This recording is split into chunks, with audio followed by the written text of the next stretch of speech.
Yang kedua berkaitan dengan kasus rektor ini, yang pertama saya ingin tegaskan juga bahwa kasus ini sudah sampai ke pengadilan. Karena itu segala statement bahkan bukti pun kalau tidak dihadirkan di pengadilan maka tidak memiliki nilai secara hukum.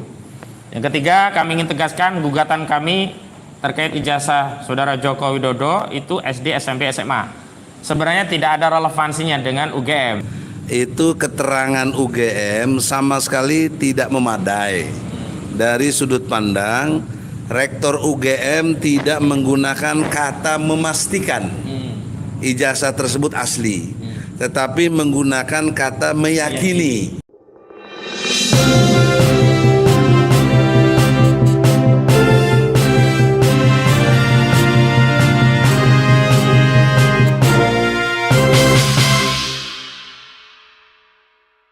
Assalamualaikum warahmatullahi wabarakatuh.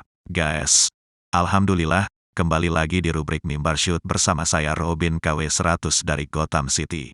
UGM gelar konferensi pers buntut gugatan ijazah Jokowi. Universitas Gadjah Mada, UGM, dijadwalkan menggelar konferensi pers merespons gugatan tentang dugaan ijazah palsu Presiden Joko Widodo, Jokowi, Selasa, tanggal 11 Oktober sore. Berdasarkan undangan yang diterima wartawan, konferensi pers rencananya digelar pada hari ini sekitar pukul 15.30 waktu Indonesia Barat. Rektor UGM Ova Emilia akan memberikan langsung keterangan mengenai ijazah Jokowi. Jokowi diketahui merupakan lulusan Fakultas Kehutanan UGM. Ia menyelesaikan pendidikan sarjananya pada 1985 lalu. Adapun isu dugaan ijazah palsu ini bermula dari upaya Bambang Trimulyono, penulis buku Jokowi Undercover yang melayangkan gugatan kepada Jokowi atas dugaan ijazah palsu di Pilpres 2019 pada tanggal 3 Oktober tahun 2022 lalu. Gugatan dilayangkan ke Pengadilan Negeri Jakarta Pusat dan telah terdaftar dengan nomor perkara 592 PDT G 2022 PN JKT. PST dalam petitumnya, penggugat ingin PN Jakarta Pusat menyatakan Jokowi telah melakukan perbuatan melawan hukum berupa membuat keterangan yang tidak benar dan atau memberikan dokumen palsu berupa ijazah, bukti kelulusan sekolah dasar SD, sekolah menengah pertama, SMP, dan sekolah menengah atas, SMA, atas nama Joko Widodo. Penggugat juga ingin PN Jakarta Pusat menyatakan Jokowi telah melakukan PMH berupa menyerahkan dokumen ijazah yang berisi keterangan yang tidak benar dan atau memberikan dokumen palsu sebagai kelengkapan syarat pencalonannya untuk memenuhi ketentuan pasal 9 ayat 1, huruf R Peraturan KPU nomor 22 tahun 2018 untuk digunakan dalam proses pemilihan presiden dan wakil presiden periode tahun 2019 sampai tahun 2024. Para tergugat dalam gugatan ini yaitu Presiden Jokowi, tergugat 1, Komisi Pemilihan Umum, KPU, tergugat 2, Majelis Permusyawaratan Rakyat, MPR, tergugat 3, dan Kementerian Pendidikan, Kebudayaan, Riset dan Teknologi, Kemenristekdikti, tergugat 4. Sementara staf khusus Presiden Dini Purwono telah meminta semua pihak tak asal melakukan gugatan. Ia menilai penegak hukum tidak seharusnya dipaksa menangani perkara yang mengada-ada. Dini menjelaskan Jokowi memiliki ijazah asli dari berbagai tingkat pendidikan. Ia mengatakan semua ijazah Jokowi bisa dibuktikan keabsahannya. Masyarakat kita setiap hari harus bertambah cerdas. Jangan dibiasakan ngeprank aparat penegak hukum dan pengadilan dengan gugatan yang mengada-ada dan tidak berdasar, kata Dini melalui pesan singkat kepada cnnindonesia.com, Selasa, tanggal 4 Oktober. Komisi Pemilihan Umum, KPU, menegaskan telah menggelar Pilpres 2019 sesuai aturan. Mereka mengklaim telah bekerja sesuai prosedur, termasuk pendaftaran peserta pemilu yang dilakukan merujuk aturan berlaku. Lengkap, pernyataan resmi Rektor UGM soal dugaan ijazah palsu Presiden Jokowi. Video dari Kompas.tv, Rektor UGM memberikan tanggapan terhadap adanya laporan dugaan ijazah palsu dari Presiden Jokowi. Dalam konferensi pers pada tanggal 11 Oktober tahun 2022, Rektor UGM menyatakan meyakini keaslian dari dokumen ijazah kelulusan S1 Presiden Jokowi. Kami meyakini mengenai keaslian ijazah Insinyur Joko Widodo, dan yang bersangkutan benar lulusan Fakultas Kehutanan UGM, ujar Rektor UGM Ova Emilia.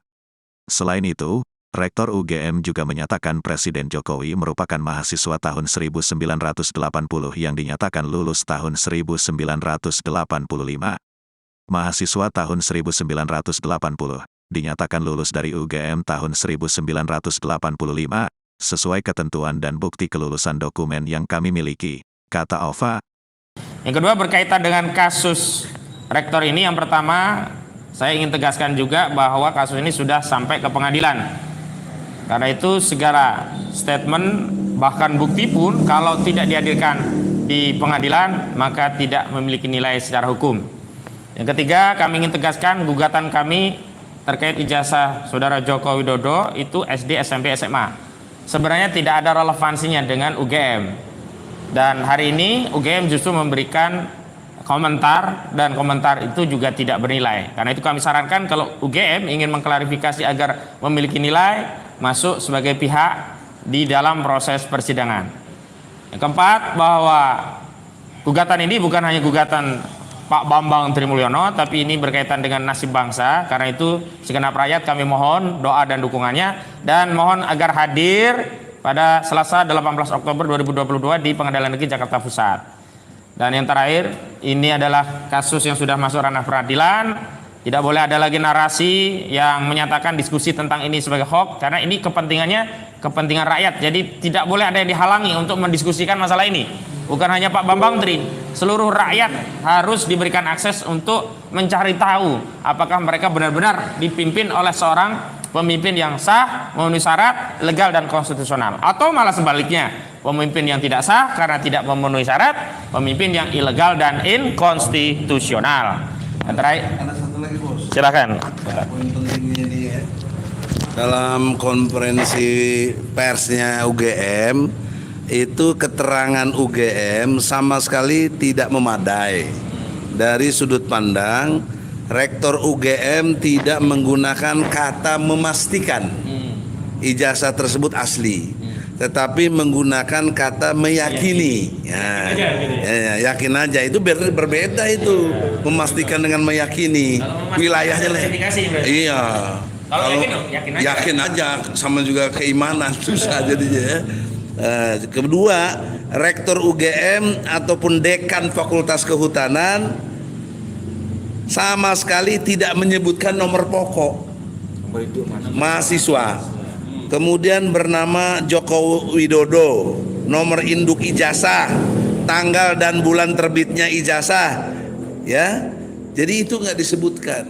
Maka secara intelektual tadi kita sudah katakan tidak bernilai apa-apa gitu. No. Jadi oleh karena itu tidak bermaksud mendelegitimasi UGM. Saya undang atau kami undang, jadilah penggugat intervensi. Mari kita buktikan di pengadilan. Kalau Anda tidak lakukan ini, Anda betul-betul tidak punya kapasitas intelektual di sini. Terima kasih.